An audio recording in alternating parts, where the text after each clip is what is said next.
హైదరాబాద్ షేక్పేట్లో జరుగుతున్న రాష్ట్ర స్థాయి బాక్సింగ్ పోటీల్లో గందరగోళం నెలకొంది. మ్యాచ్ మధ్యలో ఉన్నట్లుండి రెండు బాక్సింగ్ టీంలు వారి కోచ్ల మధ్య ఘర్షణ చోటు చేసుకుంది. రెండు టీముల వారు ఒకరినొకరు కొట్టుకున్నారు.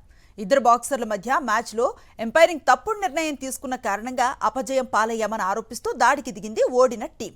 ఎంపైర్ తప్పుడు నిర్ణయంపై ఆగ్రహాన్ని వ్యక్తం చేస్తూ అక్కడున్న కిటికీలు తలుపులు ధ్వంసం చేశారు. ఈ గొడవ కాస్త గోల్కొండ పోలీస్ స్టేషన్కు చేరింది. ఒకరిపై ఒకరు ఫిర్యాదు చేసుకునేందుకు గోల్కొండ పిఎస్కు వెళ్లారు రెండు టీంలకు చెందిన బాక్సర్లు, కోచ్లు.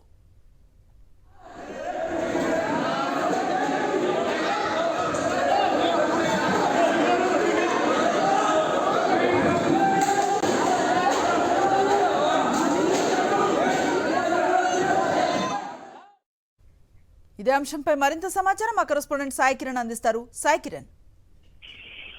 అనుశ్రీ, అయితే తెలంగాణ బాక్సింగ్ ఫెడరేషన్ ఆధ్వర్యంలో, హైదరాబాద్ డిస్ట్రిక్ట్ బాక్సింగ్ ఫెడరేషన్ ఆధ్వర్యంలో షేక్పేట్ లో జరిగినటువంటి sub juniors boys and girls boxing లో పెద్ద వివాదం జరిగింది. అక్కడ ఎంపైర్ల తప్పు నిర్ణయం నేపథ్యంలో బాక్సింగ్ సంబంధించినటువంటి ఇరు జట్లు కూడా కుమ్ములాడుకున్నాయి. అక్కడ పరిస్థితి కూడా కొంత రూపం దాల్చింది. ఈ ఇరు మధ్య జరిగినటువంటి అయితే ఈ గందరగోళం, ఒకరినొకరు కొట్టుకున్నారు బాక్సర్లు, కోచ్లు.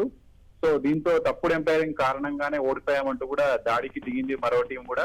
సో తలుపులు, కిటికీలన్నీ కూడా ధ్వంసం చేసుకున్నారు. ఒకరిపై ఒకరు ఫిర్యాదు చేసుకునేందుకు ఆ తర్వాత బాక్సర్లు, కోచ్లు అంతా కలిసి గోల్కొండ పిఎస్ కూడా వెళ్లారు. సో ఎంపైర్ల తప్పుడు నిర్ణయం వలన ఇదంతా కూడా జరిగింది అనేటువంటిది అక్కడ ఉన్నటువంటి వర్షన్. సో ఇది షేక్పేట బాక్సింగ్ క్లబ్ లో జరిగినటువంటి ఘటన. So Hyderabad district boxing federation ఆధ్వర్యంలో జరిగినటువంటి దాంట్లోనే ఈ ఇష్యూ జరిగింది.